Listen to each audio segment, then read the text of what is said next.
लेकिन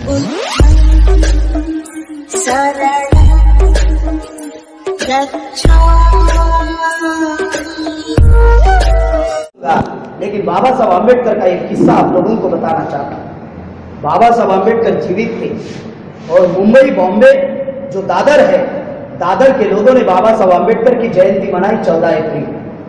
बाबा साहब जीवित है, पत्रक छाप दिए बगैर पूछे और पत्रक लेकर बाबा साहब आम्बेडकर के पास गए और बाबा साहब आम्बेडकर को कहे कि बाबा साहब हम आपकी जयंती मना रहे हैं 14 अप्रैल, आप मार्गदर्शन करने के लिए आइए।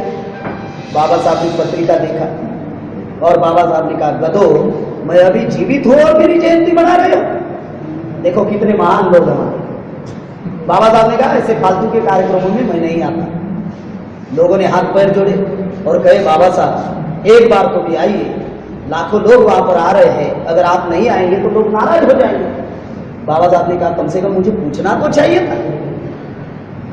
बाबा साहब उस जयंती में गए और जयंती में जाकर बाबा साहब आम्बेडकर ने भाषण दिया। वो भाषण की एक लाइन आप लोगों को बताना चाहता हूं।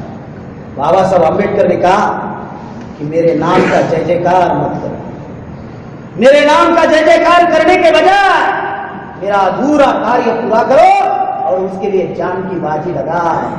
ये बात बाबा साहब आम्बेडकर ने बॉम्बे में कही। अभी किसी भी व्यक्ति का अधूरा कार्य कब पूरा होगा? जब उस व्यक्ति के पूरे कार्य के बारे में जानकारी होगी, तब अधूरा कार्य पूरा होगा। क्या हमारे लोगों को बाबा साहब आम्बेडकर के पूरे कार्य के बारे में जानकारी है? अगर होती तो कौन सा कार्य बचा हुआ है उसको ना पूरा करते। वहां पर एक पत्रकार मौजूद था, उस पत्रकार का नाम था गत्रे माडगोलकर, जो तरुण भारत का संपादक था। और गत्रे माडगोलकर ने बाबा साहब आम्बेडकर को एक सिंपल सवाल पूछा कि मिस्टर आम्बेडकर, आपके आंदोलन की सफलता क्या है? आपके आंदोलन का अचीवमेंट क्या है? जिसके लिए आपने 4 बच्चे खोए, जिसके लिए आपने बीवी खोई, तो आपके आंदोलन का अचीवमेंट क्या है? आपके आंदोलन की सफलता क्या है? बाबा साहब आम्बेडकर ने जवाब देते हुए कहा, मेरे आंदोलन की सफलता है, पहली सफलता बाबा साहब आम्बेडकर ने बताई, जो समाज मरे हुए जानवर का मांस खाता था, जिस समाज को जानवर नहीं पूछते थे, उस समाज को मैंने मान सम्मान स्वाभिमान दिलाया। ये मेरे आंदोलन की पहली जीत है। दूसरी जीत बाबा साहब ने बताई, जिस समाज को झाड़ू मारने के लिए नौकर तक लोग रखा नहीं करते थे, उस समाज में मैंने विधायक और सांसद पैदा किए। ये मेरे आंदोलन की दूसरी जीत है। बाबा साहब ने तीसरी जीत बताई, जिस समाज को स्कूल के बाहर रखा जाता था, उस समाज में मैंने कलेक्टर पैदा किया। बाबा साहब ने चौथी जीत बताई कि जिस समाज को रोड पर चलने का अधिकार नहीं था, उस समाज को मैंने लाल बत्ती के गाड़ी में बिठाया। ये मेरे आंदोलन की सफलता है। बाबा साहब ने पांचवी सफलता बताई कि जिस समाज के गले में मटका था, आज टाई लटक रही है। ये मेरे आंदोलन की सफलता है। पीछे झाड़ू था, कमर में बंदूक आ गई। हमारे लोग पुलिस इंस्पेक्टर बने या नहीं? हमारे लोग डीवाईएसपी बने या नहीं? कमर में बंदूक आ गई, पीछे झाड़ू था। ये जब बातें मैं गुजरात में बता रहा था, तो जो पुलिस मेरे प्रोटेक्शन में लगा था, वो मेरी शूटिंग कर रहा था। क्योंकि पुलिस लोग एलआईबी वाले शूटिंग करते हैं कि कोई गलत बोले और हम सेक्शन ठोक दे, तो वो शूटिंग कर रहा था। और ये जब मैं बात बोल रहा था तो वो रोने लगा। मेरा भाषण खत्म होने के बाद मेरे पास आया और उसने मुझे कहा कि बोले, हमने आप लोगों को गलत समझा, लेकिन आप सही दिशा में काम कर रहे हैं, लेकिन हम क्या करें, हमारे हाथ बंधे हुए हैं, ऊपर से ऑर्डर। तो मैं बोला, ऊपर क्या है? ऊपर से किस ऊपर से ऑर्डर है? साथियों, पीछे झाड़ू का, कमर में बंदूक आ गई। बाबा साहब आम्बेडकर ने उस पत्रकार को कहा कि ये मेरे आंदोलन की सफलता है, लेकिन मैं एक जगह विफल रहा। बहुत खास बात समझा। बाबा साहब ने कहा, मैं एक जगह विफल रहा। तो पत्रकार ने पूछा, बोले कौन सी जगह विफल रही? तो बाबा साहब ने कहा, समय के अभाव से और उम्र के अभाव से मैंने बहुत सारे काम किए, लेकिन एक जगह विफल रहा कि जिस समाज को मैंने इतने मौलिक अधिकार दिए, इस मूल निवासी बहुजन समाज के मनुवादी लोगों ने 6743 जातियों के टुकड़े किए। बाबा साहब आम्बेडकर बोल रहे हैं कि इस मनुवादी ब्राह्मणवादी लोगों ने 6,743 जातियों के टुकड़े किए, मैं एक जगह विफल रहा कि मैं 6,743 जातियों का संगठन नहीं बना पाया। अभी हम लोग कौन सा काम कर रहे हैं? बाबा साहब की जय बोल रहे हैं, बाबा साहब को मान रहे हैं,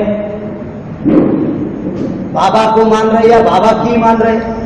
दुनिया का बाप कह रहा है कि मैंने बहुत कुछ अधिकार मेरे समाज को दिया, लेकिन एक जगह विफल रहा कि समय के अभाव से और उम्र के अभाव से जिस समाज में 6,743 जातियां ब्राह्मणों ने निर्माण की, उन 6,743 जातियों का मैं राष्ट्रव्यापी संगठन नहीं बना पाया।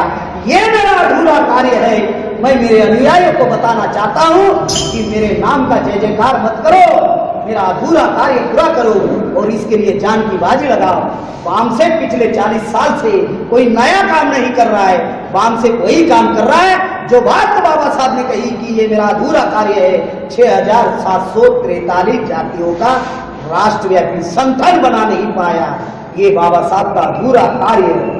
वामसेप 40 साल से समाज में जागृति का काम कर रहा है और आपको बताते हुए मुझे खुशी हो रही है कि आज 4200 जाति के लोग वामसेप से जुड़े हुए हैं। आपके सामने जो लड़का बात कर रहा है ये कोई महाराष्ट्र का शेड्यूल कास्ट नहीं है, मैं आदिवासी हूँ, गौंड जाति का।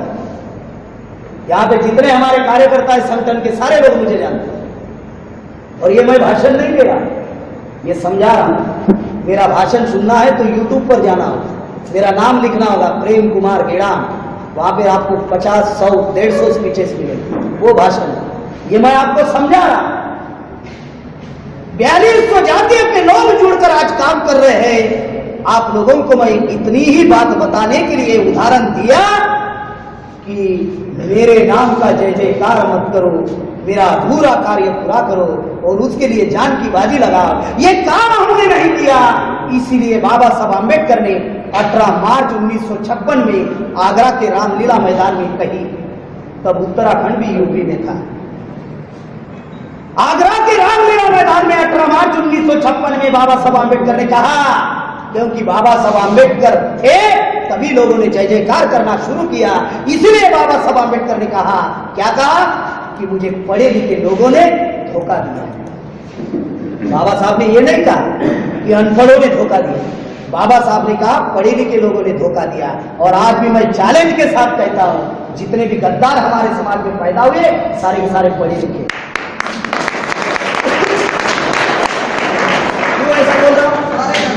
क्यों ऐसा बोल रहा हूं?